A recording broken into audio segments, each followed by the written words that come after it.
Hello my friends, this is the Frontline update. We have some of the good news and the bad news for today. As you might see, Russia expands its territorial gains in Kupyansk direction and in the Kupyansk city itself. Those are the newly gained territories by Russia, and they offend to the city from two of the directions already, from the northern side and from northwestern side. The fights are already ongoing in the urban environment. Ukraine tries to extinguish those Russian infantry forces' advancements, but sometimes not so effectively as it could be. Russians go from one building to another, there are lots of the basements, so it's almost, I would say, for now impossible to kick them out from Kupyansk. Well, I don't know what it should be really to cut Russian attacks here, because this bridgehead, if we compare the situation in Pocrovsk, where Russia offended with kind of the thin attack vector, here, this bridgehead is already kind of big. Plus, Russians continue to send their reinforcements towards Radkivka. They occupy this village. The next step for them is to attack towards Moskovka. This settlement has different names. Well, before Russia already went there with sabotage groups and very close to Sobolevka, but Ukraine managed to repel this attack. However, with this bridgehead again, it's very complicated for Ukrainian army to withstand those attacks from north or the northwestern directions. Here I may admit that the tube operation played its great role in offensive towards Kupyansk. And here's more detailed map. I take it from the Myko Center 3. Very good analytic. He analyzes all of the drone images and so on. The maps presented are pretty much legit, and you see that Russians are already in Kupyansk. They take more ground. Soon they might even go to the central part. Well, it's not even a town, it's the city, divided by river into two of the parts. Now I would say that for Ukraine it's time to think of how to withdraw the forces from this entire area. So why this Russian operation is so important? Because they may cut Ukrainian forces in the vast area. You see, there is the bridge, it is still okay. So the Oskil River goes like this. There is the bridge, but it was actually hit by Russia already. I don't know if you can see it here, but the railway bridge was totally kaputted well before, and Russia already hit this automobile part of the bridge. Here we have the new satellite images from Google. It seems like there were some of the jobs done by Ukraine to reinsure the supplements, but it's really hard to tell the condition of this bridge. Also, if I go a little to the north, here Russia also cut this bridge. They hit it several of the times. I'm out of the information if Ukraine was capable to reinstall it, and you see, destroyed villages in this place. Buildings ruined close to the bridge, Russia aimed towards it. And again, the main supply line goes via Kupyansk itself, and Russians already may hurt Ukrainian supplies using FPV drones, because they're very close. They do not advance here using some sort of the infantry vehicles or tanks, no, just infantry. Walking dead in many of the cases, but still they propel forward mid-wave after mid-wave. So what's the biggest mistake for Ukrainian command in this area? Well, it seems like Ukrainian army command thought that Russians would attack from this direction, that they will not dare to cross the river in the north, but they did it. Russians landed on the other coast, they created the small bridgehead and the big bridgehead, and they start to offense from the other side of the river, which is more trickier. Ukraine wasn't ready with its defense lines, extra reinforcements were sent, but Russia again used the tube operation to land in Radkivka, and from this place they again created this bridgehead and they use it for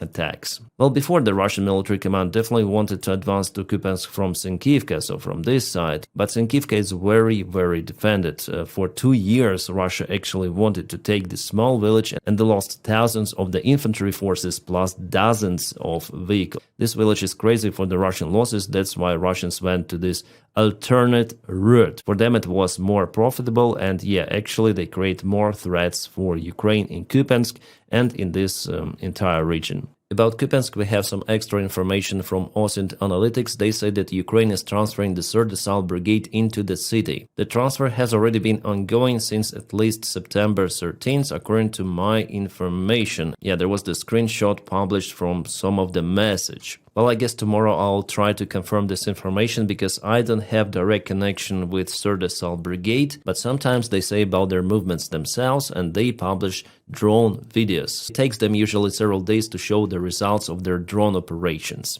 or another kind of operations using infantry forces. We will know it for sure, I hope, tomorrow. Yeah, it's quite logical to send the 3rd Assault Brigade to Sumi because they're not far away actually right now from that direction. From what I know before, they operated in Liman. Yeah, the deep state also confirms the difficult situation in Kupyansk. You can see that the gray area is in the central part of the city. I follow the Officer Plus who is out there on the front lines, who knows about the situation on the ground. He said that unfortunately Ukrainian military command wasn't really prepared for the defense of the city. Why? That's the other question. He's very disappointed, so I am too. He says that it shouldn't have been done like this. The command responsible for defense didn't take the precautious measures. Well, he personally, as many of the volunteers, many of the Ukrainian military officers, they wrote about the difficult situation which could appear in Kupyansk for already several months, like 2 months at least. Then Russia started the vast expansion here, not far away from Zapadne. And unfortunately,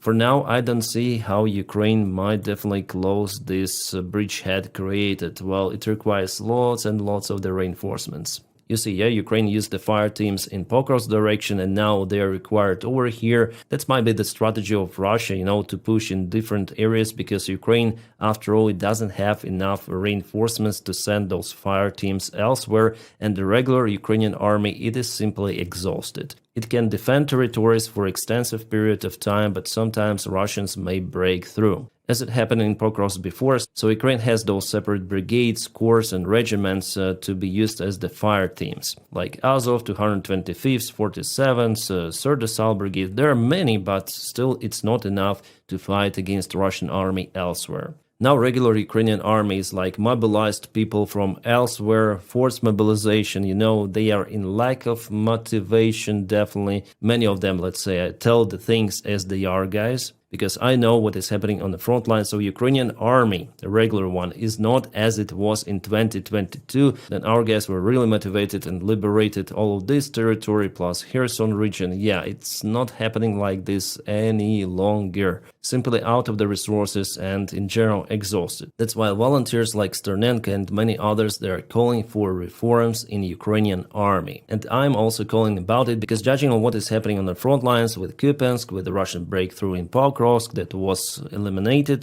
Yes, it was done correctly, but before Ukraine wasn't really ready for that Russian breakthrough. So we all have the questions to the competence of the Ukrainian army command, to some of the local commanders, but still they're way more competent than Russians. If Russia had the Ukrainian military command, they would occupy half of the Ukraine already, but they are more incompetent, they're stupid Soviet idiots. That is actually what is profiting Ukraine in this war. But Russians learn, they evolve, so it's not going to be like that all the time. No. Alright guys, now to the good news. It seems like Alexeyevka will be liberated very soon, if not yet liberated, because according to the information which is coming from the front lines, Ukraine is very close to push Russians close to the border. Also, if we go a little bit westbound here, Russians also leave this territory. They're actually jammed in this lake. They try to cross it. This picture was shared by our analytics. They say that Russians swim across the lake under the drone fire. Yeah, significant losses for Russia in Sumi, and President Zelensky again today stated that Russian operation in Sumi totally failed.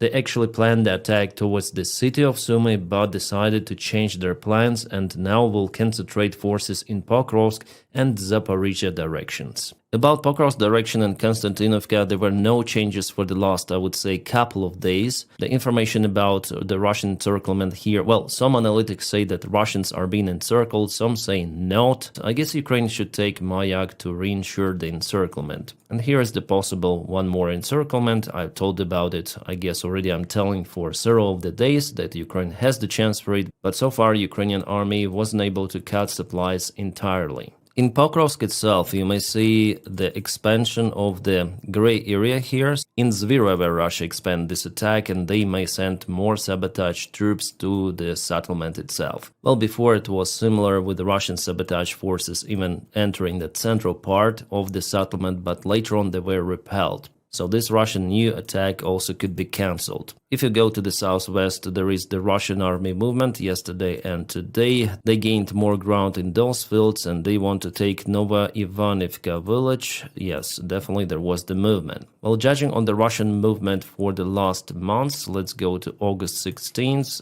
And what it is today, so I would say that Ukrainian defense is not strong here. Well, I think I understand the idea of the Russian army here. They really want to go to Zaporizhzhia. They had multiple of the attempts to go directly from the south. They occupied Kamensk, but for now there's standstill there. At least for the last 10 days they cannot move further, and they send some of the extra forces to Orikhiv. They actually accumulate the forces even right now. Zelensky says that Russia may strike in Zaporizhzhia. I guess it might happen from Orikhiv direction. Russians actually already tried to attack there using the group of the armored vehicles, but this attack was totally cancelled by Ukrainian drones. And now we see how they move from this direction. As I say to you, the defense of Ukraine seems like not so strong in this direction. So in perspective, Russia may take this highway and to attack from this side, like from this side, from this side. So they have this plan. Whether this plan is real for them to make happen, I don't think so. They should concentrate like all of the forces in Zaporizhzhia direction, and that's how they may actually succeed, at least taking those roads under control, yeah, on the way to Zaporizhzhia. But Russians dispersed the forces elsewhere on the front lines, so for them to achieve this result, I don't think it's real with the current resources, with all of those problems with logistics and so on. And of course, some of the images, for example, from the drone cameras, for you, my friends. This is the Bryansk region, Russian Federation, very close to Ukrainian border. Russia used this hangar for their military equipment, for supplies. You can see some of the motorcycle even here. Okay, motorcycle is no more. This is Ural truck. I wonder where are Russians, why they left this vehicle over there alone. Well, this vehicle is no more. Yeah, one more Ural truck. I think, yeah, it's different one because the previous one was kaputted, I guess. Here we go. Probably they sleep. Oh, there was there was munition hidden. And of course, you can see the result. And this is the course direction. You may see Bukhanka van violate some sort of the traffic rules, and it was punished right away. One more Ural truck was kaputted, UAZ and Bukhanka. I have tons and tons of those videos, my friends, presented by our volunteers like Sternenko, for example. Oh my god, what is this? This is the standard detonator for the artillery shell, but you may see the markings. Oh my god, 1934. Probably I should not explain you what is depicted here. This detonator was found by 225th Assault Ukrainian Brigade, then they captured the Russian ammunition storage. Well, you know, actually in 30s there was cooperation between Nazi Germany and the Soviet Union. Then Soviet Union obtained some of the part of the munition, even motorcycles, those detonators, some of the shells. In its turn, Soviet Union sent some of the resources to Germany like aluminium or alloy to make airplanes, oil and other stuff. There was the real cooperation. And we see that even now Russia is using that munition that was supplied to them by Nazi Germany. Crazy! Almost 100 years have passed and munition is still out there. Alright, I have some of the images that I cannot really show you fully on this YouTube channel. Probably I'm gonna record separate video, especially for my supporters on Patreon. And on this channel membership, I'm gonna remove monetization from the video I want to publish. But here, I want to show you some of the screenshots. Those are the Russian soldiers. Here they were ambushed a little by Ukrainian drones. Yeah, it was kind of interesting situation for them here. But from what I see, they have pretty much good equipment. All of those helmets, ammunition, everything is so solid, even the neck protection is here. Plus the Kalashnikovs which they use are more made with some of the upgrade even. Here's the place to install something on top, there's the scope. Definitely the Russian army evolved for the last few years. Right guys, stand by for one more video from me today. I'm gonna film it in several hours. It's gonna be the general news update, so it was dedicated to the front lines only, and later on general news about Ukraine and maybe even more. And separate thanks again for my Patreon supporters. Guys, you make my job possible. Without your help, I wouldn't be able to film anything. So thank you again so much for it. And guys, I wish you all a peaceful sky wherever you are and have a great time.